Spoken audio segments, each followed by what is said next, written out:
Good morning বন্ধুরা, তোমরা কেমন আছো? আর আশা করছি তোমরা খুব ভালো আছো। আর এই যে এই প্রসাদ এইটা দেখতে পাচ্ছ ফুল দেওয়া, এটা কিন্তু ভোগ প্রসাদ। আর এটা আমাদের এই শ্যামনগরের সিদ্ধেশ্বরী কালীবাড়ির প্রসাদ। আর এটা দিয়ে গেছে সমৃদ্ধি আর অন্বেষার বান্ধবী, ওকে তো চেনোই তোমরা।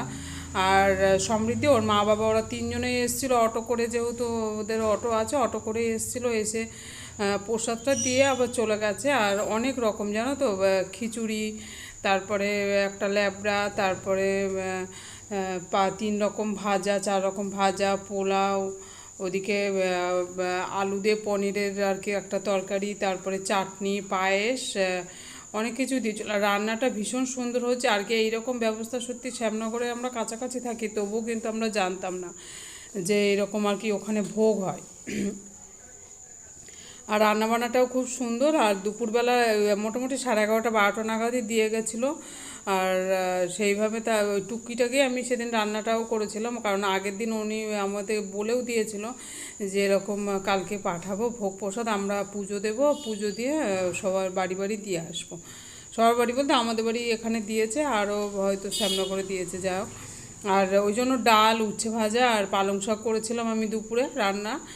আর অন্যের সাথে ওইগুলোই খেয়েছে, ওর বাবাকেও একটু দিয়েছি, আমি নিজেও একটু খেয়েছি।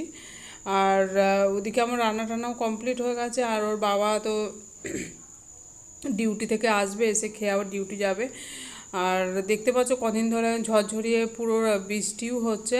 আর বৃষ্টিতে একেবারে চারিদিকে পুরো স্যাঁতস্যাঁত করছে ঘরবাড়ি এখন কন্টিনিউ। আর এটা দেখতে পাচ্ছ, এটা কিন্তু সকালে টিফিন করেছিলাম এটা পাউরুটি টোস্ট। আর ওর বাবা বললো আজকে আর রুটি করতে হবে না, আমি রুটিটা বাইরে থেকে কিনে খাবো, যেহেতু ও খুব তাড়াতাড়ি আজকে বেরিয়ে গেছে কাজ করতে, তার জন্য ছুটি ছিল বলে তাড়াতাড়ি কাজ করতে বেরিয়ে গেছে। আর ওই জন্য পাউরুটি টোস্ট আমি আর অন্বেষা করে খেয়েছি। আর ওদিকে ছাদে তো জামা কাপড় মেলতে গেছি, গিয়ে দেখি তো পুরো বৃষ্টি। আর যার জন্য ওই ভেতরেই জামা কাপড়গুলো আমাদের সেটের নিচে, ওখানে জামা কাপড়গুলো মেললাম। আর মোটামুটি এত আর কি ছাদে পুরো স্যাঁতস্যাঁত করতে, প্রত্যেকের ছাদে কিন্তু পুরো জল ভর্তি।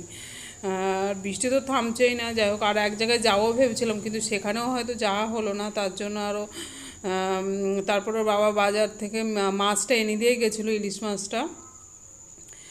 আর আজকে ইলিশ মাছটা একটু বড়ই ছিল, 450 ওজনের একটা ইলিশ মাছ নিয়ে এসেছিলো। যেহেতু অন্বেষাকে কিন্তু আমি সবসময় মাছ আনলে 2 পিস করেই দিই, ওকে 1 পিস দিই না, যেহেতু ও রাতে কিন্তু আর খায় না, থাকলেও খায় না। তার জন্য দুপুরবেলাটায় ওকে মাছ হোক মাংস হোক দুপুরবেলাটা একটু বেশি করে দিয়ে দিই।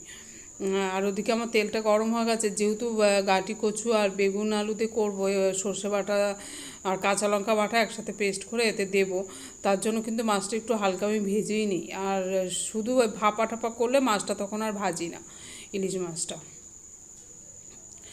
আর এখানে একটা মাথাটা রাখলে না, আর ওই মাথাটা, ইলিশ মাছের মাথাটা কোনো কিছুতে খাওয়া হয় না, ঝোলেও মাথাটা দেখবে ইলিশ মাছের মাথাটা অতটা ভালো লাগে না। তার জন্য ওই ইলিশ মাছের মাথাটা দিয়ে আর ওই তেল পটকা পটকা ছিল ওর মধ্যে, ওটা বেগুন দিয়ে আলাদা করে কাঁচা লঙ্কা চিড়ে দিয়ে একটু চচ্চড়ি টাইপের করেছিলাম। আর ওই চচ্চড়ি না অন্বেষাও খেতে ভালোবাসে, আমি নিজেও খাই। আর ওর বাবা একদমই খায় না কোনো মাছের তেলই আর কি ছই না। আর এদিকে তেলের মধ্যে একটু কালো জিরে ফোড়ন দিয়ে দিয়েছি, দিয়ে কচুটা আর বেগুনটা আলুটা ভালো করে, এবার একটু আলু একদম অল্প দিয়েছি, যেহেতু ওর বাবা আলু আর কি কোনো কিছু ঝোল করলে না আলু হয়েছে, তার জন্য ওর জন্যই 2-1 পিস আলু দিয়েছি। আর এই যে কুমড়ো গাছটা মাঝে মাঝে দেখায় না, কুমড়ো গাছটা না ওপর দিকে উঠে আবার নিচের দিকে নেমে গেছে। আর তার জন্য আমাদের ওখানে একটা আর কি যে জামা কাপড়গুলো মেলি না, তার একটা ইয়ে আছে, দড়ি আছে, সেইটা দিয়ে আমি বেঁধে দিয়েছি কুমড়োর ডালটা। আর এদিকে দেখতে পাচ্ছ ঝমঝমে বৃষ্টি, সারাক্ষণই বৃষ্টি, তবুও কিন্তু জামা কাপড় কাচতেই হয়। আর জামা কাপড় কেচে কেচে সেই ওপরে মেলে দিয়ে আসছে, যেটুকু শুকাচ্ছে। আবার দুপুরের দিকে ঘরে, যেহেতু ওর আম্মার ঘরটা স্ট্যান্ড খাট, ওখানটায় এসে তোমার পাখাটা চালিয়ে মেলে দিই, ওইভাবেই শুকাচ্ছি, কী করব। আর আমাদের নিচেটা কিন্তু কী বলো তো, লাইট ছাড়া একদমই থাকা যায় না, সারাক্ষণ 24 ঘন্টা লাইট জ্বালিয়েই বসে থাকতে হয়। আর এদিকে আমার কিন্তু আলুটা এটা মোটামুটি ভাজা হয়ে গেছে, একটু নুন আর হলুদ দিয়ে দিয়েছি। আর কাঁচা লঙ্কাটাও আমার পেস্ট করা আছে, তার জন্য আবার একটু কাঁচা লঙ্কা পেস্ট ওর মধ্যে দিয়ে দিলাম। আর সর্ষে আর গোটা কাঁচা লঙ্কা আবার আলাদা করে ওটা পেস্ট করব।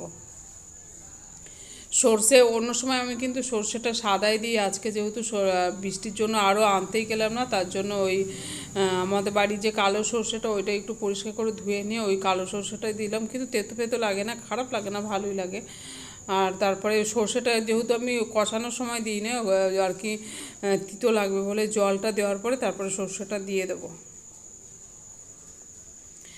আর এদিকে সন্ধ্যাবেলা অন্বেষাতেও আবার পড়তে যাবে, ওর স্যার আজকে কদিন ধরে ওই 2:30-3টে নাগাদ আসছে, পড়তে যাবে, তার জন্য বললো মা